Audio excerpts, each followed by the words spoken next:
बेताल horror story episode 1 खून से सना पत्थर।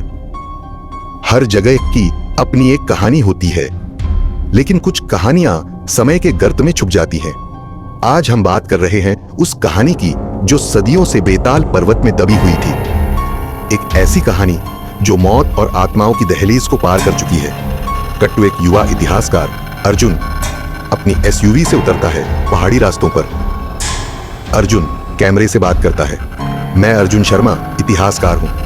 आज मैं बेताल पर्वत पर एक पुरानी कथा की सच्चाई जानने आया हूं। कहते हैं यहां एक बेताल का श्राप है जो जिंदा इंसानों की आत्मा खींच लेता है।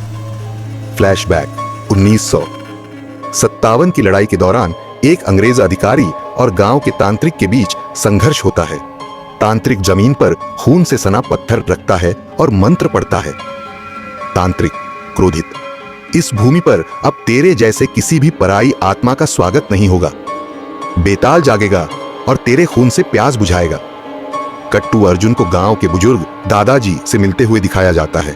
दादाजी, बेटा वो पहाड़ी मत जाना, वहां एक पत्थर है खून से सना हुआ। हर अमावस पर कोई न कोई गायब हो जाता है। कई बार सिर्फ खून की बूंदें मिलती हैं। अर्जुन मुस्कुराते हुए, दादाजी मैं वैज्ञानिक सोच वाला आदमी हूं, प्रेत की बातों पर यकीन नहीं करता। रात अर्जुन अकेले टॉर्च लेकर उस पहाड़ी पर पहुंचता है जहां पत्थर रखा है। वहां अजीब सी सरसराहट और फुसफुसाहट सुनाई देती है। फुसफुसाती आवाजें ऑडियो इफेक्ट में। तू आया है, तेरे भीतर अब बेताल जागेगा। अर्जुन पत्थर को छूता है, तभी कैमरा हिलने लगता है, शोर बढ़ता है और अर्जुन की आंखें काली हो जाती हैं। पीछे से एक काली परछाई अचानक उस पर झपटती है। कट टू अगली सुबह गांव के लोग उस पहाड़ी पर अर्जुन की गिरी हुई कैमरा और खून के निशान देखते हैं। दादाजी धीमी आवाज में, कहा था ना, बेताल सोता नहीं, वो सिर्फ इंतजार करता है अगली आत्मा के लिए। आत्मा का आईना। इतिहासकार अर्जुन बेताल पर्वत की सच्चाई जानने गया और फिर कभी वापस नहीं लौटा। अब उसके पीछे छूट गया है सिर्फ एक कैमरा और कुछ खून के निशान। लेकिन क्या कहानी यहीं खत्म हो गई? नहीं, असली डर अब शुरू होगा।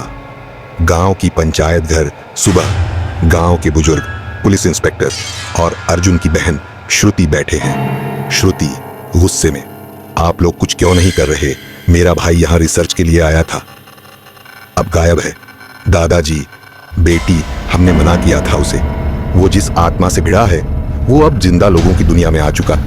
इंस्पेक्टर, हमने टीम भेजी थी, वहां सिर्फ अर्जुन का कैमरा मिला और एक टूटा हुआ आईना। श्रुति अकेले अर्जुन का कैमरा देखकर उस आईने को हाथ में उठाती है।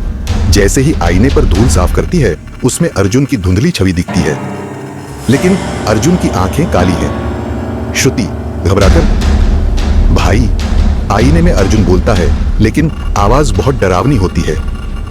आईने में अर्जुन, श्रुति मुझे बचाओ, बेताल मेरी आत्मा में समा गया है, मुझे बाहर निकालो वरना वो तुम्हें भी ले जाएगा। आईने में अचानक बेताल का चेहरा दिखता है, गहरा काला, लाल आंखें, सड़ा हुआ चेहरा। श्रुति चीखती है और आईना गिर जाता है। श्रुति रात में उसी जगह जाती है जहां अर्जुन गया था। उसके हाथ में कैमरा और वही टूटा आईना है। अंधेरा, झिंगुरों की आवाज, दूर कहीं डमरू बजता है। श्रुति डायरी पढ़ते हुए, अर्जुन ने लिखा था कि आईने में आत्मा की परछाई कैद होती है। अगर किसी बेताल की आत्मा आईने में फंसी हो तो उसे वहीं लौटाया जा सकता है। श्रुति मंत्र पढ़ती है, लेकिन तभी धुंध में अर्जुन की आत्मा प्रकट होती है। अर्जुन की आत्मा कमजोर आवाज में, श्रुति रुको, वो मेरी आड़ में आ रहा है, पीछे देखो। श्रुति जैसे ही पीछे मुड़ती है, बेताल की आत्मा हवा में प्रकट होती है, डरावना, चीखता हुआ। वह श्रुति पर झपटता है, लेकिन श्रुति आईने को सामने कर देती है। बेताल की आत्मा चीखती है और धुएं में बदलकर आईने में समा जाती है। आईना चमकने लगता है और फिर टूटकर चूर चूर हो जाता है। सुबह श्रुति गांव लौटती है, लेकिन कुछ बदला हुआ है। उसकी आंखें अब काली हो चुकी हैं। दादाजी धीमी आवाज में, कभी कभी हम जो आत्मा बचाते हैं वो लौटकर हमारा ही शरीर मांग लेती है। कैमरा धीरे धीरे झूम करता है श्रुति के चेहरे पर, जहां उसकी मुस्कान के पीछे बेताल झांक रहा है। क्या बेताल हमेशा के लिए खत्म हो गया? या उसने अब नया शरीर पा लिया है? जानिए बेताल सीजन 2 एपिसोड 2 मृत आत्मा की पुकार में। ऐसे ही हॉरर स्टोरी सुनने के लिए सूरज हॉरर स्टोरी को सब्सक्राइब करना मत भूलना और हाँ, कमेंट में बताना कि स्टोरी कैसा था। सीजन 2 के लिए तैयार होना।